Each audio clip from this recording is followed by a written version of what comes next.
ગણિત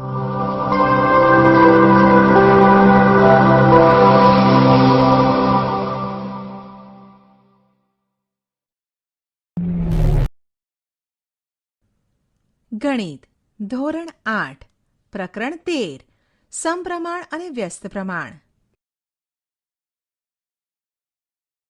પ્રાસ્તાવિક. મોહન પોતાના માટે અને પોતાની બહેન માટે ચા બનાવે છે. આ માટે તે 300 મિલીલીટર પાણી, 2 ચમચી ખાંડ, 1 ચમચી ચાની ભૂકી અને 50 મિલીલીટર દૂધનો ઉપયોગ કરે છે.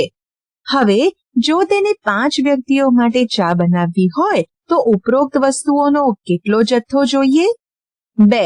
જો 2 વિદ્યાર્થીઓને કોઈ એક સભામાં ખુરશીઓ ગોઠવવામાં 20 મિનિટનો સમય લાગે તો આ જ કામ 5 વિદ્યાર્થીઓ કેટલા સમયમાં કરી શકે?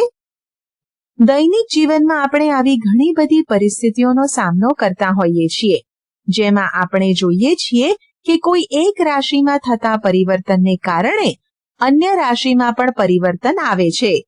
દાખલા તરીકે, 1. જો ખરીદેલી વસ્તુની સંખ્યામાં વધારો થાય તો તેની કુલ ખરીદ કિંમતમાં પણ વધારો થાય છે. 2. બેંકમાં વધારે રકમ જમા કરાવીએ તો વધારે વ્યાજ મેળવી શકાય. 3. જો વાહનની ઝડપમાં વધારો થાય તો અંતર કાપવા માટે લાગતા સમયમાં ઘટાડો થાય છે. 4. કોઈ એક કાર્ય માટે કારીગરની સંખ્યા વધે તો કાર્ય પૂરું કરવા લાગતો સમય ઘટે. ધ્યાન રાખો, અહીં એક રાશિમાં થતા પરિવર્તનને કારણે બીજી રાશિમાં પરિવર્તન થાય છે. મોહનને જોઈતી વસ્તુઓનો જથ્થો આપણે કેવી રીતે શોધીશું? અથવા 5 વિદ્યાર્થીઓ દ્વારા કાર્યને પૂરું કરવા માટે લાગતા સમયને કેવી રીતે શોધીશું?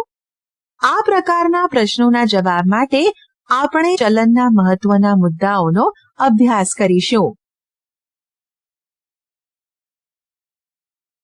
સમપ્રમાણ. જો 1 કિલોગ્રામ ખાંડની કિંમત 36 રૂપિયા હોય તો 3 કિલોગ્રામ ખાંડની કિંમત કેટલી હશે? એ 108 રૂપિયા થાય. આ જ પ્રકારે આપણે 5 કિલોગ્રામ અને 8 કિલોગ્રામ ખાંડની કિંમત શોધી શકીશું. નીચેના કોષ્ટકનો અભ્યાસ કરો. ધ્યાન આપો, અહીં ખાંડના જથ્થામાં વધારો થતા તેની કિંમતમાં પણ એવી રીતે વધારો થાય છે કે જેથી તેનો ગુણોત્તર અચળ રહે. બીજું એક ઉદાહરણ લઈએ. ધારો કે એક કાર 60 કિલોમીટર અંતર કાપવા માટે 4 લીટર પેટ્રોલ વાપરે છે, તો 12 લીટર પેટ્રોલમાં તે કેટલું અંતર કાપશે? જવાબ 180 કિલોમીટર આવશે. આ અંતર કેવી રીતે શોધીશું? અહીં આપેલ પરિસ્થિતિમાં 12 લીટર પેટ્રોલ એટલે કે 4 લીટરનું 3 ગણું પેટ્રોલ વપરાય છે. તેથી કાપેલું અંતર 180 કિલોમીટર પણ 60 કિલોમીટરનું 3 ગણું થશે. એટલે કે પેટ્રોલનો વપરાશ 3 ગણો વધારો થાય તો કાપેલું અંતર પણ અગાઉના અંતર કરતાં 3 ગણું થશે. હવે ધારો કે પેટ્રોલનો વપરાશ x લીટર અને તેને અનુરૂપ કાપેલું અંતર y કિલોમીટર છે. હવે નીચેનું કોષ્ટક પૂર્ણ કરો. અહીં 4 લીટર પેટ્રોલમાં 60 કિલોમીટર અંતર કપાય છે. માટે 8 લીટર પેટ્રોલમાં 60ના બમણા 120 કિલોમીટર અંતર કપાશે. જ્યારે 12 લીટરમાં 60ના 3 ગણા 180 કિલોમીટર અંતર કપાય. આ રીતે બાકીની કિંમતો આપણે મેળવીશું.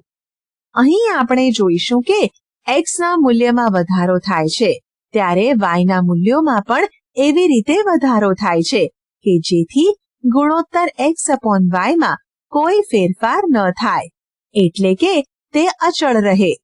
ધારો કે આ સ્થિતિમાં અચળાંક 1/15 છે.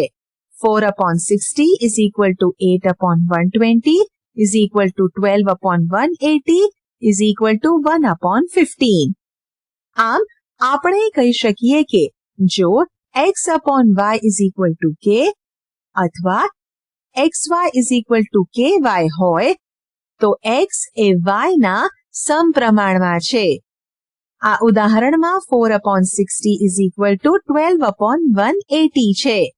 જ્યાં 4 અને 12 વપરાયેલા પેટ્રોલનો જથ્થો x લીટરમાં છે તથા 60 અને 180 એ કપાયેલ અંતર y કિલોમીટરમાં છે. આમ જો x અને y સમપ્રમાણમાં હોય તો આપણે x1/y1 = x2/y2 લખી શકીએ, જ્યાં x ના મૂલ્યો x1 અને x2 ને અનુરૂપ y ના મૂલ્યો અનુક્રમે y1 અને y2 છે. પેટ્રોલનો વપરાશ અને કાર દ્વારા કપાયેલ અંતર એક સમપ્રમાણની સ્થિતિ બતાવે છે. આ જ પ્રમાણે કુલ ખર્ચેલ રકમ અને ખરીદેલ વસ્તુઓની સંખ્યા પણ સમપ્રમાણનું એક ઉદાહરણ છે. શરૂઆતના ઉદાહરણમાં 5 વ્યક્તિઓ માટે ચા બનાવવા માટે મોહન 750 મિલીલીટર પાણી, 5 ચમચી ખાંડ, 2.5 ચમચી ચાની ભૂકી અને 125 મિલીલીટર દૂધનો ઉપયોગ કરશે. ચાલો સમપ્રમાણના આ મુદ્દાને નીચેની પ્રવૃત્તિ દ્વારા સમજવાનો પ્રયત્ન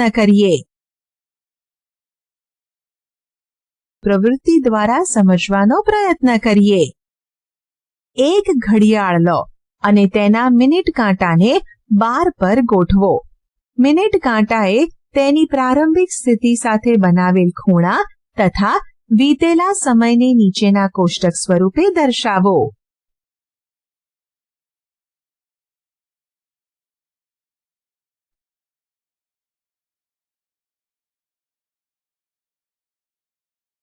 તમને ટી અને એ ના અવગણ દ્વારા શું જાણવા મળ્યું? શું બંનેમાં એક સાથે વધારો થાય છે? હા. શું T/A દરેક વખતે સમાન હોય છે? હા. શું મિનિટ કાંટાએ બનાવેલો ખૂણો વીતેલા સમયના સમપ્રમાણમાં છે? હા. ઉપરોક્ત કોષ્ટકમાં તમે જોઈ શકો છો કે T1/T2 = A1/A2 કારણ કે T1/T2 = 15/30 1/2. A1/A2 = 90/180 1/2. ચકાસો. T2/T3 = A2/A3 અને T3/T4 = A3/A4 થાય છે? હા. આમ એક સાથે વધતા અથવા ઘટતા ચલ હંમેશા સમપ્રમાણમાં જ હોય તે જરૂરી નથી. ઉદાહરણ તરીકે, એક સમયની સાથે મનુષ્યમાં શારીરિક ફેરફારો થાય છે, પરંતુ તે જરૂરી નથી કે તે પૂર્વ નિર્ધારિત ગુણોત્તરમાં જ હોય. 2 મનુષ્યના વજન અને ઊંચાઈમાં થતા ફેરફારો કોઈ નિશ્ચિત પ્રમાણમાં નથી હોતા. 3 કોઈ વૃક્ષની ઊંચાઈ અને તેની ડાળીઓ પર રહેલા પાનાની સંખ્યા વચ્ચે કોઈ સીધો સંબંધ નથી. ઉદાહરણ. નીચેના કોષ્ટકનું અવલોકન કરો અને જણાવો કે x અને y સમપ્રમાણમાં છે કે નહીં. 1. ઉકેલ. x1/y1 = 20/40 1/2. x2/y2 = 17/34 1/2. આ જ રીતે x3/y3 = x4/y4 x5/y5 x6/y6 x7/y7 1/2 મળે. તેથી અહીં x અને y સમપ્રમાણમાં છે. 2. ઉકેલ. x1/y1 = 6/4 3/2. x2/y2 = 10/8 5/4. x1/y1 is not equal to x2/y2. આમ અહીં x અને y સમપ્રમાણમાં નથી. 3. ઉકેલ. x1/y1 = x2/y2 1/3. x3/y3 is not equal to x4/y4. આમ અહીં x અને y સમપ્રમાણમાં નથી.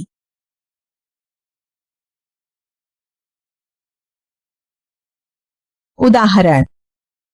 મુદ્દલ 1000 રૂપિયા, વ્યાજનો દર બરાબર વાર્ષિક 8% માટે નીચે દર્શાવેલ કોષ્ટક પૂર્ણ કરો અને ચકાસો કે આ પ્રકારનું વ્યાજ સાદું અથવા ચક્રવૃદ્ધિ આપેલ સમયના સમપ્રમાણમાં છે.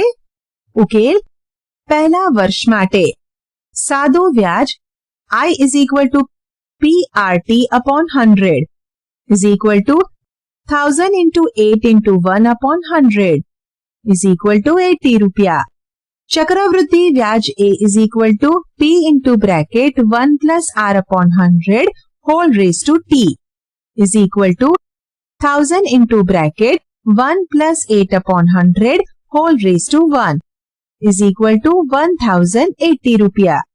CI is equal to A minus P is equal to 1080 minus 1000 is equal to 80 रुपया. સાદું વ્યાજ આપેલ સમયના સમપ્રમાણમાં છે.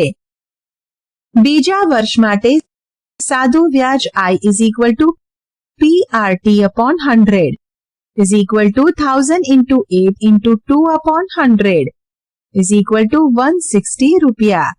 चक्रवृद्धि व्याज A is equal to P into bracket 1 plus R upon 100 whole raised to 1 is equal to 1000 into bracket 1 plus 8 upon 100 whole raised to 2 is equal to 1000 into 108 upon 100 into 108 upon 100 is equal to 11,664 upon 10 is equal to 1166.40 रुपया. CI is equal to A minus P is equal to 1166.40 minus 1000 is equal to 166.40 रुपया. ત્રીજા વર્ષ માટે સાદું વ્યાજ I is equal to PRT upon 100 is equal to 1000 into 8 into 3 upon 100 is equal to 240 रुपया. चक्रवृद्धि व्याज A is equal to P into bracket 1 plus R upon 100 whole raised to T is equal to 1000 into bracket 1 plus 8 upon 100 whole raised to 3 is equal to 1000 into 108 upon 100 into 108 upon 100 into 108 upon 100 is equal to 1259,712 upon 1000 is equal to 1259.712 रुपया. CI is equal to A minus P is equal to 1259.712 minus 1000 is equal to 259.712 रुपया. ચક્રવૃદ્ધિ વ્યાજ આપેલ સમયના સમપ્રમાણમાં નથી. જો આપણે સમયગાળો તથા વ્યાજનો દર નિશ્ચિત રાખીએ તો સાદું વ્યાજ તેના મુદ્દલના સમપ્રમાણમાં હોય છે. શું આ જ સંબંધ ચક્રવૃદ્ધિ વ્યાજ માટે પણ સત્ય છે? હા. ચાલો હવે થોડા એવા ઉદાહરણોના ઉકેલ મેળવીએ જેમાં સમપ્રમાણના મુદ્દાનો ઉપયોગ થતો હોય. ઉદાહરણ. એક વિશેષ પ્રકારના 5 મીટર કાપડની કિંમત 210 રૂપિયા છે. તો આ પ્રકારના 2, 4, 10 અને 13 મીટર કાપડની માટે કોષ્ટક બનાવો. ઉકેલ. ધારો કે કાપડની લંબાઈ x મીટર છે અને તેની કિંમત y રૂપિયા છે. હવે જેમ કાપડની લંબાઈમાં વધારો થાય તેમ કાપડની કિંમત પણ તે જ ગુણોત્તરમાં વધે છે. આ એક સમપ્રમાણની સ્થિતિ છે.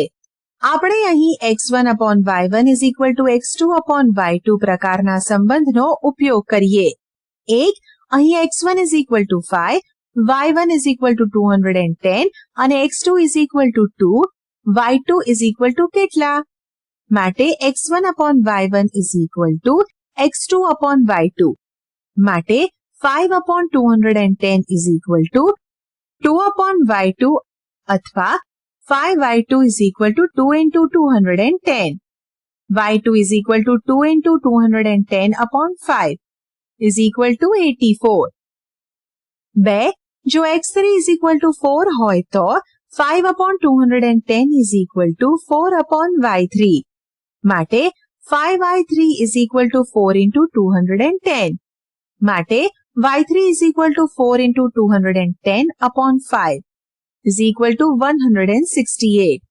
અહીં x2 upon y2 is equal to x3 upon y3 નો પણ ઉપયોગ કરી શકીએ. 3. જો x4 is equal to 10 હોય તો 5 upon 210 is equal to 10 upon y4. માટે y4 is equal to 10 into 210 upon 5 is equal to 420. 4. જો x5 is equal to 13 હોય તો 5 upon 210 is equal to 13 upon y5. માટે y4 is equal to 13 into 210 upon 5 is equal to 546. ધ્યાન આપો, અહીં આપણે 5 upon 210 ની જગ્યાએ 2 upon 84 અથવા 4 upon 168 અથવા 10 upon 420 નો પણ ઉપયોગ કરી શકીએ. ઉદાહરણ 14 મીટર ઊંચાઈ ધરાવતા વીજળીના એક થાંભલાના પડછાયાની લંબાઈ 10 મીટર છે. આ જ પરિસ્થિતિમાં એક વૃક્ષના પડછાયાની લંબાઈ 15 મીટર હોય તો વૃક્ષની ઊંચાઈ શોધો. ઉકેલ. ધારો કે વૃક્ષની ઊંચાઈ x મીટર છે. હવે નીચે પ્રમાણે કોષ્ટક બનાવતા ધ્યાન આપો, પદાર્થની ઊંચાઈ જેટલી વધારે તેટલી જ તેના પડછાયાની લંબાઈ વધારે હશે. આથી આ એક સમપ્રમાણની સ્થિતિ છે. અર્થાત x1 upon y1 is equal to x2 upon y2 લેતા આપણને 14 upon 10 is equal to x upon 15 મળે. માટે 14 upon 10 into 15 is equal to x. માટે 14 into 3 upon 2 is equal to x. માટે 21 is equal to x. આમ વૃક્ષની ઊંચાઈ 21 metre છે. આપણે x1 upon y1 is equal to x2 upon y2 ને x1 upon x2 is equal to y1 upon y2 તરીકે પણ દર્શાવી શકીએ. એટલે કે x1 જેમ x2 is equal to y1 જેમ y2. માટે 14 જેમ x is equal to 10 જેમ 15. માટે 10 into x is equal to 15 into 14. માટે x is equal to 15 into 14 upon 10 is equal to 21.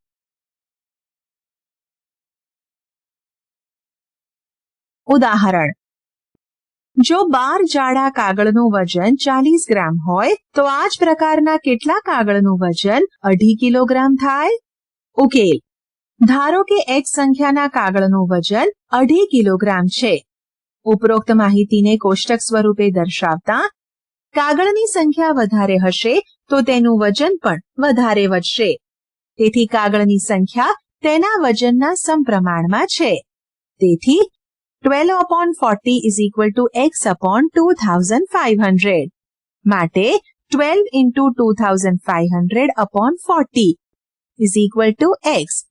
માટે 750 is equal to x. આમ કાગળની સંખ્યા is equal to 750. બીજી રીત, બે રાશિઓ x અને y એકબીજાના સમપ્રમાણમાં રહેલ છે. તેથી x is equal to ky અથવા x upon y is equal to k.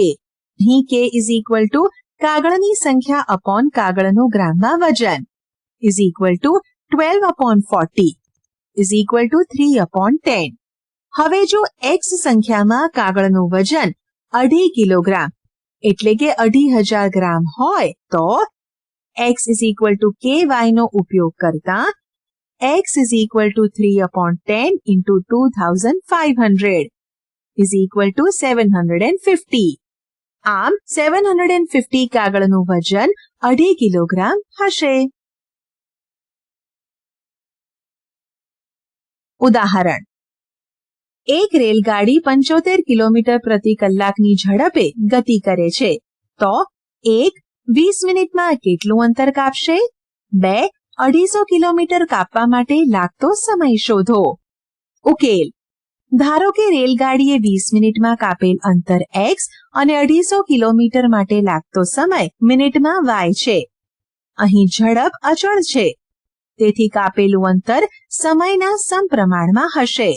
1 અહીં 75 upon 60 is equal to x upon 20. માટે 75 into 20 upon 60 is equal to x. માટે x is equal to 25. તેથી રેલગાડી 20 મિનિટમાં 25 કિલોમીટરનું અંતર કાપશે. 2 અને 75 upon 60 is equal to 250 upon y. માટે y is equal to 250 into 60 upon 75 is equal to 200 minute અથવા 3 કલાક અને 20 મિનિટ. આમ 250 કિલોમીટર અંતર કાપતા લાગતો સમય 3 કલાક અને 20 મિનિટ છે. વૈકલ્પિક રીતે જો તમે x જાણતા હો તો x upon 20 is equal to 250 upon y પરથી તમે y ને શોધી શકો છો. તમે જાણો છો કે ભૌગોલિક નકશા એક મોટા પ્રદેશનું લઘુ સ્વરૂપ છે. નકશાના નીચેના ભાગમાં પ્રમાણમાપ એટલે કે સ્કેલ આપેલ હોય છે. આ પ્રમાણમાપ વાસ્તવિક લંબાઈ અને નકશામાં દર્શાવેલ લંબાઈ વચ્ચેનો સંબંધ દર્શાવે છે. આમ પ્રમાણમાપ નકશાના બે બિંદુ વચ્ચેનું અંતર અને વાસ્તવિક અંતર વચ્ચેનો ગુણોત્તર છે. ઉદાહરણ તરીકે નકશા પરનું 1 સેન્ટીમીટર વાસ્તવિક અંતર 8 કિલોમીટર દર્શાવતું હોય એટલે કે પ્રમાણમાપ 1 સેન્ટીમીટર જેમ 8 કિલોમીટર અથવા 1/8 લાખ તો નકશા પરનું 2 સેન્ટીમીટરનું માપ 16 કિલોમીટર દર્શાવશે. આથી આપણે કહી શકીએ કે નકશા પર દર્શાવેલ પ્રમાણમાપ સમપ્રમાણતાને આધારિત છે. ઉદાહરણ: નકશામાં પ્રદર્શિત પ્રમાણમાપ 1:300,000,000 છે.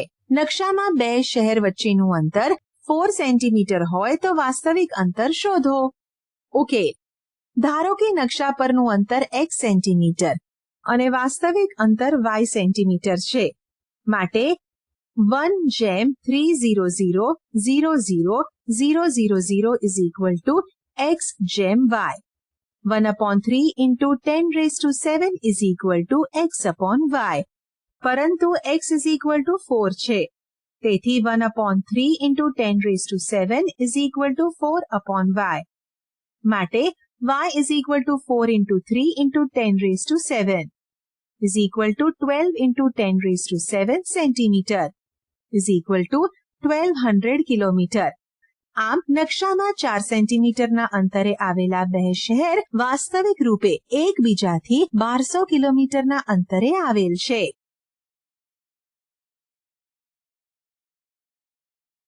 વ્યસ્ત પ્રમાણ. બે રાશિઓ નીચે પ્રમાણે પરાવર્તિત થઈ શકે છે. જેમ કે એક રાશિમાં વધારો થાય તો તેને અનુરૂપ બીજી રાશિમાં ઘટાડો થાય અથવા તો એક રાશિમાં ઘટાડો થાય તો તેને અનુરૂપ બીજી રાશિમાં વધારો થાય.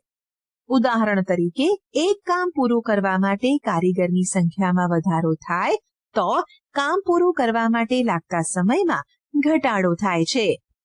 એ જ પ્રમાણે જો કોઈ નિયત અંતર કાપવા માટે ઝડપમાં વધારો થાય તો તેને અનુરૂપ સમયમાં ઘટાડો થાય છે. આ બાબત સમજવા માટે નીચે આપેલ સ્થિતિનો વિચાર કરીએ.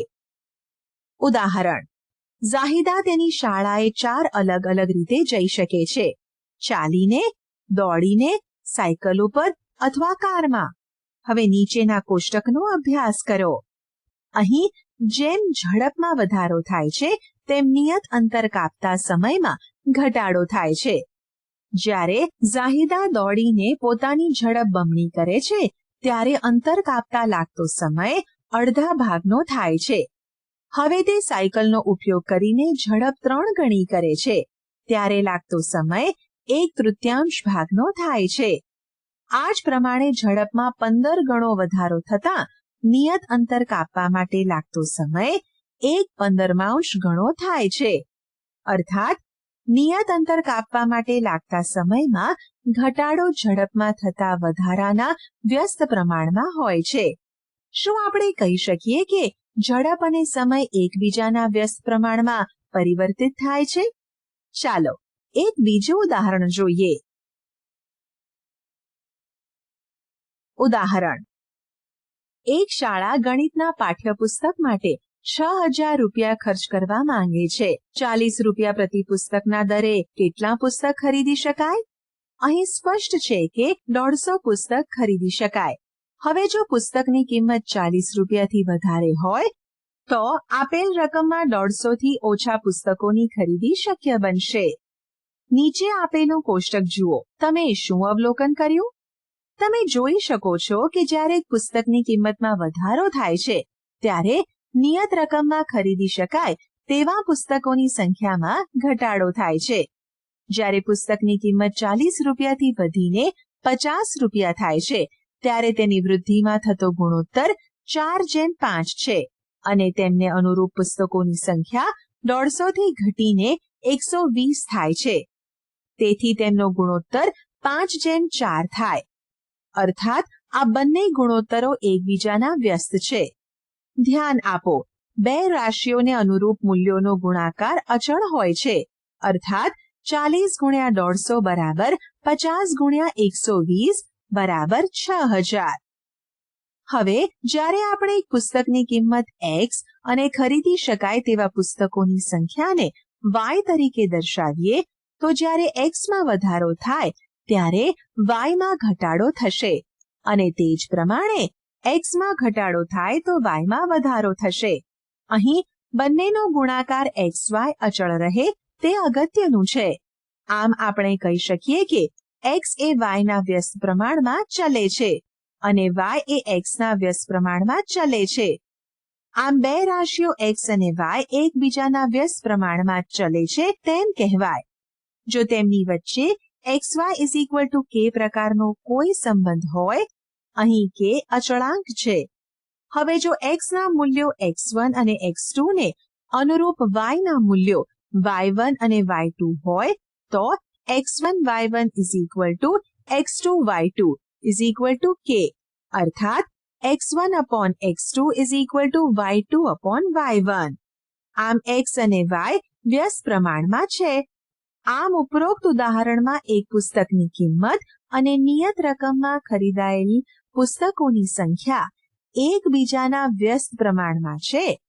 તેવી જ રીતે વાહનની ઝડપ અને નિયત અંતર કાપવા માટે લાગતો સમય એકબીજાના વ્યસ્ત પ્રમાણમાં છે.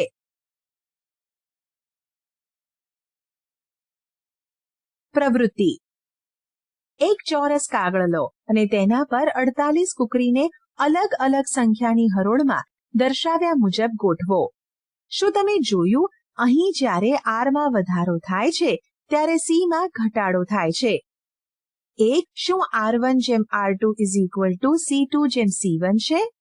2. શું R3 જેમ R4 = C4 જેમ C3 છે? 3. શું R અને C એકબીજાના વ્યસ્ત પ્રમાણમાં છે? હવે આપણે ગણતરી કરી આ જવાબો ચકાસીએ. ગણતરી.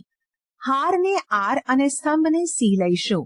અહીં જ્યારે R માં વધારો થાય છે ત્યારે C માં ઘટાડો થાય છે. તેથી અહીં R અને C વ્યસ્ત પ્રમાણમાં છે. R1 જેમ R3 = C જેમ C1. માટે R1/R3 = C3/C1. માટે 2/4 = 12/C1. માટે C1 = 12 × 4/2. માટે C1 = 24. આ જ રીતે R2/R3 = C3/C2. માટે 3/4 = 12/C2. માટે C2 = 12 × 4/3. માટે C2 = 16. 1. શું R1 જેમ R2 = C2 જેમ C1 છે? R1/R2 = C2/C1. અહીં R1/R2 = 2/3. હવે C2/C1 = 16/24 = 2/3. માટે R1 જેમ R2 = C2 જેમ C1 છે. 2. શું R3 જેમ R4 = C4 જેમ C3 છે? માટે R3/R4 = C4/C3. અહીં R3/R4 = 2/3 અને C4/C3 = 8/12 = 2/3. માટે R3 જેમ R4 = C4 જેમ C3 છે.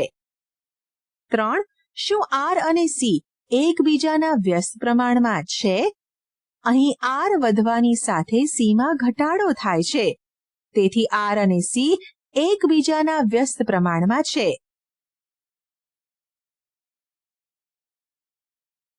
ઉદાહરણ: નીચે દર્શાવેલ કોષ્ટકનો અભ્યાસ કરીને બતાવો કે કયા બે ચલ અહીં x અને y ની જોડ પરસ્પર વ્યસ્ત પ્રમાણમાં છે. 1. ઉકેલ: x1 y1 is equal to 50 into 5 is equal to 250. x2 y2 is equal to 40 into 6 is equal to 240. x3 y3 is equal to 30 into 7 is equal to 210. x4 y4 is equal to 20 into 8 is equal to 160. 250 is not equal to 240 is not equal to 210 is not equal to 160. માટે x1 y1 is not equal to x2 y2 is not equal to x3 y3 is not equal to x4 y4. માટે x અને y વ્યસ્ત પ્રમાણમાં નથી. 2. ઉકેલ: x1 y1 is equal to 100 into 60 is equal to 6000. x2 y2 is equal to 200 into 30 is equal to 6000. x3 y3 is equal to 300 into 20 is equal to 6000. x4 y4 is equal to 400 into 15 is equal to 6000. માટે x1 y1 is equal to x2 y2 is equal to x3 y3 is equal to x4 y4 is equal to 6000. માટે x અને y વ્યસ્ત પ્રમાણમાં છે. ઉકેલ: x1 y1 is equal to 90 into 10 is equal to 900. x2 y2 is equal to 60 into 15 is equal to 900. x3 y3 is equal to 45 into 20 is equal to 900. x4 y4 is equal to 30 into 25 is equal to 750. x5 y5 is equal to 20 into 30 is equal to 600. x6 y6 is equal to 5 into 35 is equal to 175. માટે x1 y1 is equal to x2 y2 is equal to x3 y3 is not equal to x4 y4 is not equal to x5 y5 is not equal to x6 y6. માટે x અને y વ્યસ્ત પ્રમાણમાં નથી. જ્યારે બે રાશિઓ x અને y સમપ્રમાણમાં અથવા સમચલનમાં હોય તો તેને x into y લખી શકાય.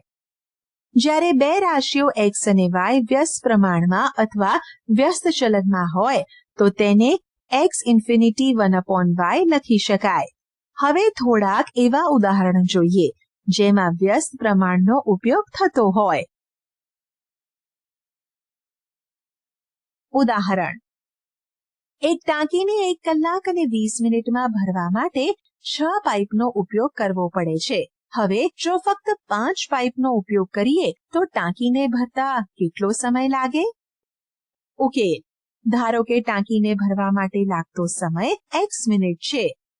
તેથી આપેલ કોષ્ટક પ્રમાણે પાઇપની સંખ્યા જેટલી ઓછી પાઇપને ભરવામાં લાગતો સમય એટલો જ વધારે. અર્થાત આ વ્યસ્ત પ્રમાણની સ્થિતિ છે. માટે 80 into 6 is equal to x into 5. x1 y1 is equal to x2 y2. માટે 80 into 6 upon 5 is equal to x. માટે x is equal to 96. આમ 5 પાઇપ વડે ટાંકીને ભરાતા લાગતો સમય 96 મિનિટ એટલે કે 1 કલાક અને 36 મિનિટ થાય. ઉદાહરણ: એક છાત્રાલયમાં 100 વિદ્યાર્થીઓ છે. 20 દિવસ ચાલે તેટલી ભોજન સામગ્રી પડેલ છે. હવે જો 25 વિદ્યાર્થીઓ નવા આવે તો ભોજન સામગ્રી કેટલા દિવસ ચાલશે?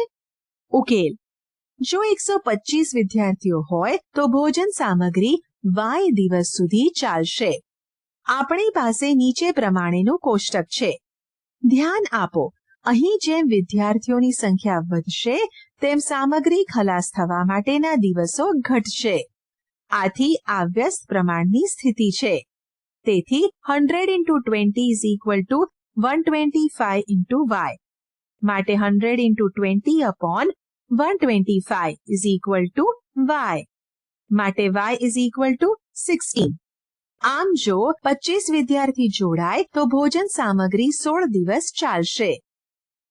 બીજી રીત, અહીં x1 y1 is equal to x2 y2 ને x1 upon x2 is equal to y2 upon y1 તરીકે પણ લખી શકાય. અર્થાત x1 જેમ x2 is equal to y2 જેમ y1. માટે 100 જેમ 125 is equal to y2 જેમ 20. માટે y2 is equal to y is equal to 100 into 20 upon 125 is equal to 16. ઉદાહરણ, જો 15 કારીગર એક દિવાલ 48 કલાકમાં બનાવી શકે તો આ જ કામને 30 કલાકમાં પૂરું કરવા માટે કેટલા કારીગર જોઈએ? ઉકેલ, ધારો કે 30 કલાકમાં કામ પૂરું કરવા માટે જરૂરી કારીગરોની સંખ્યા y છે.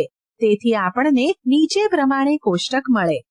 અહીં વધારે કારીગર હોય તો દિવાલ બનાવવા ઓછો સમય લાગે. આમ આ એક વ્યસ્ત પ્રમાણની સ્થિતિ છે. માટે 48 into 15 is equal to 30 into y. માટે 48 into 15 upon 30 is equal to y. માટે y is equal to 24. અર્થાત આ કામને 30 કલાકમાં પૂરું કરવા માટે 24 કારીગરની જરૂર પડે. આપણે શી ચર્ચા કરી? 1. જો બે રાશિ x અને y એકસાથે એવી રીતે વધે કે ઘટે કે જેથી તેમના અનુરૂપ મૂલ્યોનો ગુણોત્તર અચળ રહે તો તે સમપ્રમાણમાં છે તેમ કહેવાય. એટલે કે જો x upon y is equal to k હોય તો k કોઈ ધન સંખ્યા છે, x અને y ના સમપ્રમાણમાં છે તેમ કહેવાય. આ સ્થિતિમાં x ના મૂલ્યો x1 અને x2 ને અનુરૂપ y ના ક્રમિક મૂલ્યો y1 અને y2 હોય તો x1 upon y1 is equal to x2 upon y2 થાય.